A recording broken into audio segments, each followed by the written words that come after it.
ఏళ్ల కిందట ఒక యువకుడు ఒక మాట అన్నాడు. ఆనాటి తరం యువకుడు, ఆనాటి యంగ్ జనరేషన్ కి సంబంధించిన నాయకుడు ఒక మాట అన్నాడు. జీనా హై తో మర్నా సీఖో,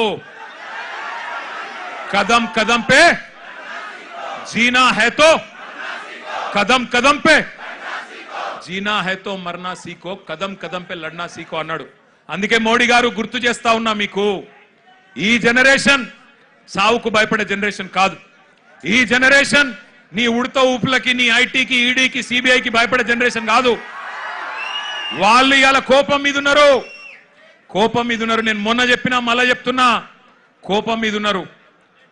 పొట్టు పొట్టు ఆకలి మీద ఉన్నారు. వాళ్ళు మెట్టు మెట్టు ఎక్కుతారు, నిన్ను నీ ప్రభుత్వాన్ని తొక్కుతారు. యాదికి పెట్టుకో, ఈడ్చిపెట్టరు. ఎందుకంటే ఇవాళ వాళ్ళు ఏ రాజకీయ నాయకుడు అండతో చెలరేగుతలేరు. వాళ్ళకి ఏ నాయకుడు లేడు. ఇవాళ వాళ్ళు ఢిల్లీలో 1000 మంది, ముంబైలో 1000 మంది, హైదరాబాద్ లో 1000 మంది, నాసిక్ లో 1000 మంది, పూనాలో 1000 మంది బయటికి వచ్చినారంటే కేవలం ఒక పరీక్షా పత్రం లీక్ అవ్వడం వల్ల కాదు. ఈ దేశంలో ఉన్న పరిస్థితి, ఈ దేశంలో మీరు చేస్తున్న మోసం వాళ్ళకు అర్థమైంది. 12 ఏళ్లుగా, ఇంతకుముందు మాట్లాడిన పిల్లల మాటలు మీరు విన్నారు. 12 ఏళ్లుగా మతం పేరు మీద చిచ్చు పెట్టి ఇవాళ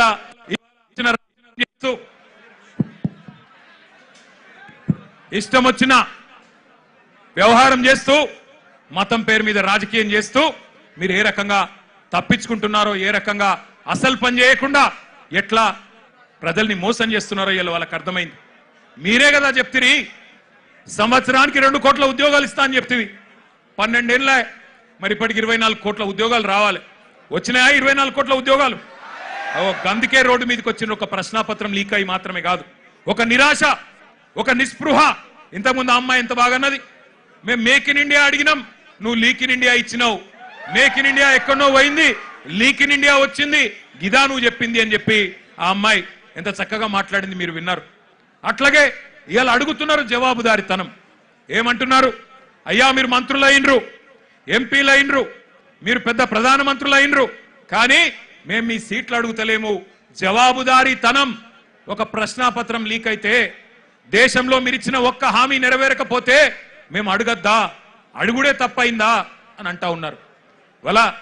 వాళ్ళు న్యాయం అడిగితే మీరేం చేస్తున్నారు? రాజ్యం హింసకు దిగుతున్నది. పోలీసు వాళ్ళు, ఐపీఎస్ ఆఫీసర్లు ఆడపిల్లలను చెంప మీదకెళ్ళి కొడతా ఉన్నారు. పోలీస్ వాళ్ళు లాఠీలతోనే ఆడపిల్లల్ని కొట్టకూడని చోట కుల్లబొడుస్తా ఉన్నారు. ఇవన్నీ వీడియోలు ఉన్నాయి, నేనేదో ఊరికే చెప్పట్లేదు.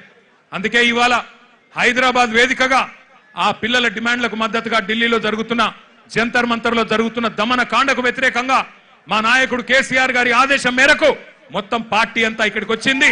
వచ్చి ఆ పిల్లలకు సంఘీభావంగా అండగా, ఇందులో రాజకీయం లేదు, ఎలక్షన్లప్పుడు చూసుకుందాం రాజకీయం, ఆ రోజు ఎవరు ఎక్కడ కూర్చోవాలో ప్రజలు నిర్ణయిస్తారు. కానీ ఇవాళ మేము అడుగుతున్నది ఒకటే, ముందుగా ఎడ్యుకేషన్ మినిస్టర్ ధర్మేంద్ర ప్రధాన్ రాజీనామా చేయించండి. చేయించాలనే వాళ్ళు గట్టిగా చప్పట్లు కొట్టి చెప్పాల, గట్టిగా చప్పట్లు కొట్టాల. రెండోది, ఆ పిల్లల మీద పెట్టిన కేసులు చాలా మంది పిల్లల్ని దేశవ్యాప్తంగా కేసులు పెట్టినారు. బేషరతుగా పిల్లలకు క్షమాపణ చెప్పి కేసులు వెంటనే ఎత్తేయాలని చెప్పి గట్టిగా చప్పట్లతో మరి కేంద్ర ప్రభుత్వాన్ని డిమాండ్ చేద్దాం. ఇంకొద్ది గట్టి కొట్టాల చప్పట్లు. పిల్లల మీద పెట్టిన కేసులు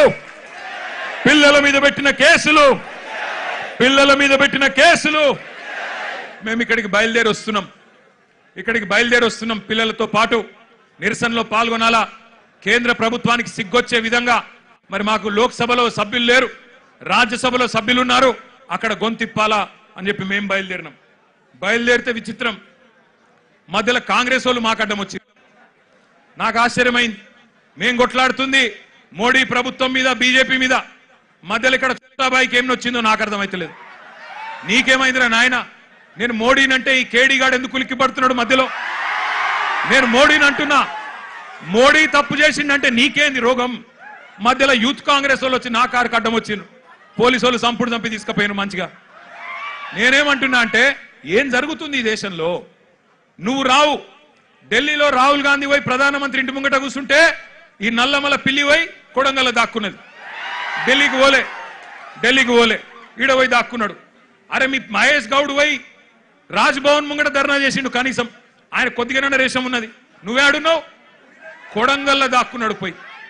కొడంగల్లో మళ్ళా గట్టిగా ఇంకా విచిత్రం చెప్తా మీకు.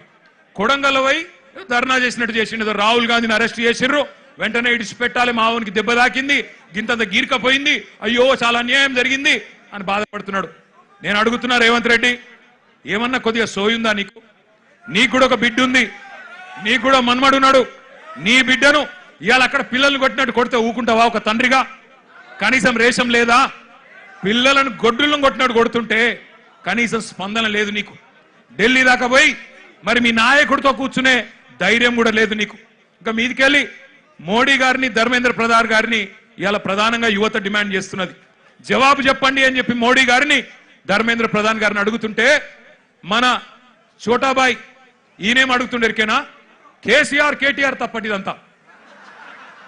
ఎక్కడ దొరికినవయ్యా నువ్వు? నాకు అర్థం కాదు.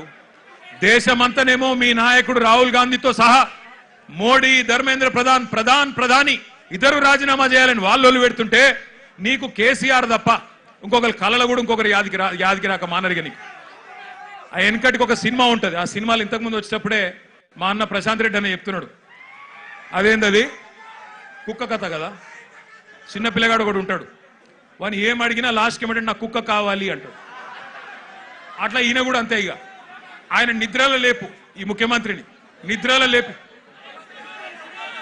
అదో సినిమా పేరట చిత్రం అట. అది చిత్రం, వీడు విచిత్రం. అంటే నిద్రలో లేపి అడిగితే కూడా కేసీఆర్ కేసీఆర్ కేసీఆర్. అరే నువ్వు ముఖ్యమంత్రివిరా నాయన, కొన్ని ముఖ్యమైన పనులు చేయి. సిగ్గులేని మాటలు మాట్లాడుతున్నాడు. అదేదో పేపర్ లీక్కు నాకు సంబంధం అంట. మోకాలకు బోడిగుండికి ముడిపెట్టుడంటే ఇదే.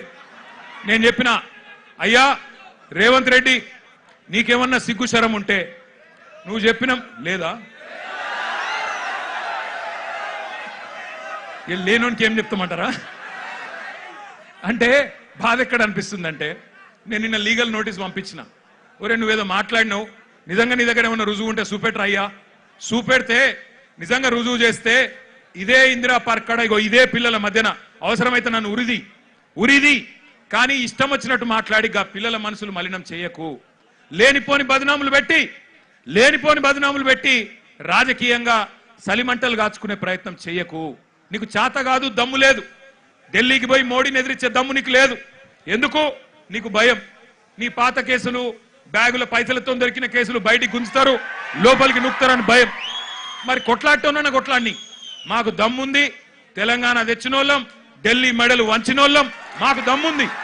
అవసరమైతే ఢిల్లీకి పోయి గల్లా బట్టి అడిగే దమ్ము మాకుంది, నీకు లేదు. మరి కొట్లాడేటోళ్ళ కాళ్ళ కట్టెబెట్టి లేనిపోని మాటలు మాట్లాడి పిల్లల నెత్తులు ఖరాబ్ చేస్తున్నావు. నేను ఒకటే అంటా ఉన్నా, చాలా మంది తమ్ముళ్ళు అడిగినారు నన్ను, అన్నా మీరు ఢిల్లీకి పోవచ్చు కదా, జంతర్ మంతర్ పోవచ్చు కదా, ఇక్కడ ఎందుకు అన్నారు. నేను వాళ్ళకు ఒకటే చెప్పిన, మేము జంతర్ మంతర్కు పోయి మా జెండాలు పట్టుకొని మీ ఎజెండాను హైజాక్ చేసడం కరెక్ట్ కాదు. మీరు కరెక్ట్ కొట్లాడుతున్నారు. ఏ నాయకుడు, ఏ పార్టీ వచ్చి మీకు వాళ్ళ ఎజెండాను మీ మీద రుద్ది రాజకీయ ప్రయోజనం పొందే అవకాశం మీరు ఇవ్వకండి. మీరు ఇండిపెండెంట్ గానే కొట్లాడండి. మీకు ఎక్కడోళ్ళం అక్కడ, మీకేం కావాలో చెప్పండి, పక్కకుండి మేము సహాయం అందిస్తాం. మీకు అవసరం పడితే కేసులు అయితే కొట్లాడతాం, ఎక్కడి దాకంటే అక్కడ కొట్లాడతాం, పార్లమెంట్లో కొట్లాడతాం, అసెంబ్లీలో కొట్లాడతాం, శాసన మండలిలో కొట్లాడతాం. కానీ మళ్ళా జంతర్ మంతర్ దగ్గర రాజకీయ నాయకులు జమైతే మళ్ళా మొత్తం ఇష్యూ హైజాక్ అయిపోతుంది, ఇష్యూ ఆగమైతుంది. మోడీకి సందు దొరుకుతుంది. ఎందుకు సందు దొరుకుతుంది? మమ్మల్ని తిట్టేందుకు సందు దొరుకుతుంది. పిల్లలందరూ కాంగ్రెస్ ఏజెంట్లు, బీఆర్ఎస్ ఏజెంట్లు అని అనవసరంగా తప్పించుకునే అవకాశం దొరుకుతుంది. అందుకే అందులోకి పోతలేం. మేము ఇక్కడే హైదరాబాద్ నుండే మరి మోడీ గారిని, ఇక్కడ ఉండే బీజేపీ నాయకులను కూడా ప్రశ్నించాల్సిన అవసరం ఉన్నది. ఇప్పుడే ఒక అమ్మాయి పేరు మర్చిపోయాను నేను, ఎంత గొప్ప మాట మాట్లాడింది. ఐశ్వర్యనా ఏమన్నది అమ్మాయి? రాజకీయ నాయకుల కొడుకులు రేప్ చేస్తే వాళ్ళకేమో బెయిల్ వస్తున్నాయి, జల్దీ బెయిల్ వస్తున్నాయి, మరి ప్రశ్నాపత్రం లీక్ అయితే ఎందుకు సమాధానాలు వస్తలేవు అని అడిగింది. చెప్తారా సమాధానం ఎవరన్నా ఈ కేంద్రంలో? భారతీయ జనతా పార్టీకి 8 మంది ఎంపీలు ఉన్నారు. ఒక్కడికన్నా ధైర్యం ఉందా ఈ ప్రశ్నకు సమాధానం చెప్పేది? 2 కేంద్ర మంత్రులు ఉన్నారు ఇక్కడ రాష్ట్రంలో, ఒక్కరికన్నా ధైర్యం ఉందా సమాధానం చెప్పేది? మాట్లాడితే దేశం కోసం, ధర్మం కోసం. ఏ దేశం కోసం, ఎవడి ధర్మం కోసం? ఈ పిల్లలు దేశభక్తులు కాదా? ఈ దేశం వాళ్ళు కాదా? హిందువులు కాదా కొట్లాడుతున్న పిల్లలు? మరి వాళ్ళకు అన్యాయం జరుగుతుంటే మీ కళ్ళకు కనబడతలేదా? ఇదేనా దేశం కోసం ధర్మం కోసం అంటే అందుకే అడగాల్సిన అవసరం ఉన్నది, నిలదీయాల్సిన అవసరం ఉన్నది, ప్రశ్నించాల్సిన అవసరం ఉన్నది, గల్లా వట్టి బజార్లకు గుంజాల్సిన అవసరం కూడా భవిష్యత్తులో వస్తది. తప్పకుండా వెనుకకు తగ్గకుండా పోరాటం చేయవలసిన బాధ్యత మన మీదనే ఉన్నది. మీ అందరికీ పిల్లలందరికీ కూడా నేను చెప్పేది ఒకటే, కేసీఆర్ గారు 2001లో పార్టీ పెట్టినప్పుడు తెలంగాణ తెస్తా నేను అని చెప్పినప్పుడు ఎవరు నమ్మలేదు, ఎవరు విశ్వసించలేదు. ఈ బక్కపల్సన్ ఆయనతో ఏమైతుంది, ఈయనతో ఏమైతుంది అన్నారు. చాలా మాటలు మాట్లాడిండ్రు, చాలా ఇష్టం వచ్చిన ఇన్సల్టులు చేసిండ్రు, మీతో ఏం కాదన్నారు.